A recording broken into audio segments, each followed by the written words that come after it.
Hello guys, in today's video I'm going to show you how to add emergency number on DOOGEE T40 Pro. Let's go!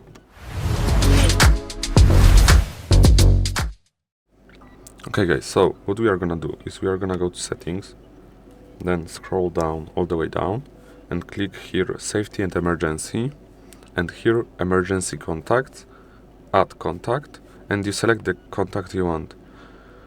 If you want to add emergency number, you need to save it and then you can add it. For example, let's use Aquaman. As you can see, he is in my emergency contacts.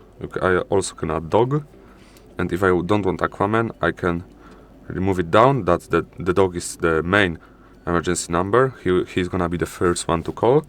And if I don't want dog, I can just remove it.